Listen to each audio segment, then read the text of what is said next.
Supreme court ने इस बार दिल्ली वालों को दिवाली की बहुत बड़ी सौगात दी है और इस बार दिल्ली वाले दिल्ली में पूरी तरह से जो पटाखे हैं, ग्रीन पटाखे जला सकते हैं। इसी विषय में अभी जो दिल्ली पुलिस के जो सेंट्रल डिस्ट्रिक्ट रेंज से जॉइंट सीपी हैं मधुर वर्मा जी, उनसे पूछते हैं कि जो आगे की जो प्रावधान है किस तरह से बिक्री होगी और किस तरह से जो गाइडलाइन है सुप्रीम कोर्ट की जलाने वालों पर जो पटाखे जलाएंगे, उसी विषय में हम बात करते हैं। सर, ये जो सुप्रीम कोर्ट की जो गाइडलाइन आई है उसके अनुसार जो पटाखे हैं वो किस तरह से जलाए जा सकते हैं, क्या गाइडलाइन है? ये गाइडलाइंस बिल्कुल क्लियर हैं कि 18th, 19th और 20th 3 दिन में पटाखों की सेल परमिटेड होगी और 19th और 20th को लोग अपना त्यौहार मना सकते हैं और इवन रात को 8 बजे से 10 बजे तक और सुबह 6 से 7 पटाखे चला सकते हैं।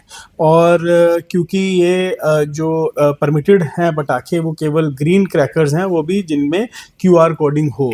सर, एक बात और बताइए कि मान लीजिए जैसे जो ग्रीन क्रैकर्स हैं वो बाज़ार में आते हैं, तो उसकी आड़ में अगर सामान्य पटाखे बिकने लगे तो पुलिस उसको कैसे उसकी मतलब उसको जांच कर सकती है? मतलब क्या योजना है आपकी कि वो कैसे उसको जांच करके पकड़े जा सकते हैं? फ़िलहाल हम इस समय तो लाइसेंसेस दे रहे हैं जो कि ग्रीन क्रैकर्स जो कि पीसो से और नेरी से जो अटैच्ड ये जो एसोसिएशंस हैं और होलसेलर्स हैं उनको दिल्ली पुलिस लाइसेंसिंग की टेम्परेरी लाइसेंसिंग जो कि फेस्टिवल लाइसेंस बोला जाता है, हमारे डिस्ट्रिक्ट DCPs उनको लाइसेंस दे रहे हैं।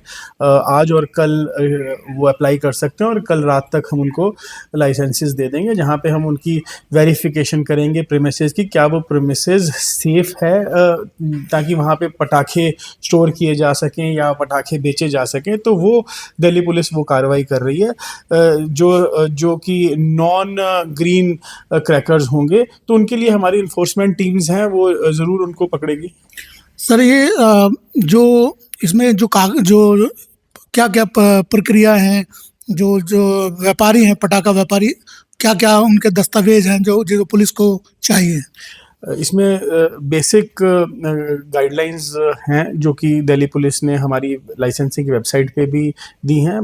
अदरवाइज़ मैं संक्षिप्त रूप में अगर आपको बताना चाहूँ तो एक फॉर्म है जो कि DCP ऑफिस की HAX ब्रांच में भी अवेलेबल है, या वो फॉर्म ऑनलाइन भी हमारी दिल्ली पुलिस लाइसेंसिंग की वेबसाइट पे अवेलेबल है। वो फॉर्म भरना है, उसमें कुछ रिक्वायरमेंट्स होती हैं, शॉप का साइज़ होता है, कुछ डेजिग्नेटेड एरियाज़ होते हैं जहाँ पे शॉप्स लगाई जा सकती हैं, और उसके अलावा ये ध्यान दिया जाता है कि वहाँ पे फायर की तरफ से NOC है और लूज वायर्स या ट्रांसफार्मर्स एक्सेट्रा नज़दीक नहीं है, 2 सटी हुई दुकानों में पटाखे नहीं रखे जाने चाहिए।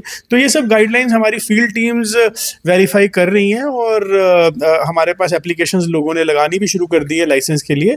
इसके अलावा जो परमानेंट लाइसेंसेस थे, लगभग 140 दुकानें थी, उनको वो भी उनको फ्रेश कोई लाइसेंस लेने की ज़रूरत नहीं है अगर उनका लाइसेंस वैलिड है, और वो भी इन 3 दिनों में पटाखों की सेल कर सकते हैं। सर, यदि जो सामान्य पटाखे बेचे अगर कोई पकड़ा गया बेचता हुआ, तो क्या प्रावधान है कानून के तहत, उस पर क्या कार्रवाई हो सकती है?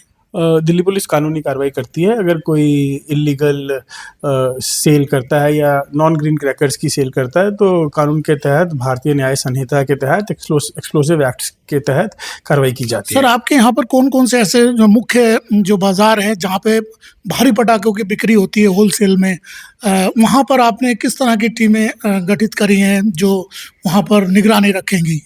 जनरली जो पुरानी दिल्ली में यानी सेंट्रल रेंज में 2 मेन एरियाज़ हैं, जैसे कि सदर बाज़ार और दूसरा जामा मस्जिद। कुछ हिस्सा बाड़ा हिंदू राव एरिया का भी है जहाँ पे पटाखों की होलसेल की बिक्री की जाती है। हमारी स्पेशल स्टाफ की टीम्स रहती हैं, ना सिर्फ वो ये इंश्योर करती हैं कि सेफ्टी और सिक्योरिटी की गाइडलाइंस या मापदंड जो है फॉलो हो रहे हैं, और बल्कि ये भी इंश्योर करती है कि नॉन लाइसेंस्ड प्रेमिसेस जो हैं वहाँ पे पटाखों की सेल ना हो। तो ये थे सेंट्रल रेंज के जॉइंट CP मधुर वर्मा जी। इन्होंने बताया है कि जो सुप्रीम कोर्ट की जो गाइडलाइंस हैं उसके अनुसार सशर्त ही पटाखे बिक्री की जा सकती है और पटाखे चलाए जा सकते हैं। पटाखे जो चलाने का जो समय है वो सुबह 6 बजे से 7 बजे तक का है और दिवाली के दिन रात्रि 8 बजे से 10 बजे तक का एक समय निर्धारित किया गया है। इसके अतिरिक्त यदि कोई ग्रीन पटाखों के अतिरिक्त कोई सामान्य दूसरे नॉर्मल पटाखे बेचता है और वो यदि पुलिस की गिरफ्त में आता है तो उस पर पुलिस सख्त कार्रवाई करेगी, क्योंकि जो गाइडलाइन के अनुसार, सुप्रीम कोर्ट की गाइडलाइन के अनुसार, जो एनईआर और से जो रजिस्टर्ड जो मार्क है क्यूआर कोड के और जो पीएसओ जो मार्क का जो अनुमति जो वहाँ से मिली है, जिस पर ये कोड होंगे, क्यूआर कोड होगा, उन्हीं पटाखों को बेचने की अनुमति है। इसके अतिरिक्त यदि कोई पटाखा गैर कानूनी तरीके से बेचता पाया गया तो पुलिस उस पर सख्त कार्रवाई करेगी। मैं दिल्ली से हरिकिशन शर्मा, एनडीटीवी इंडिया के लिए।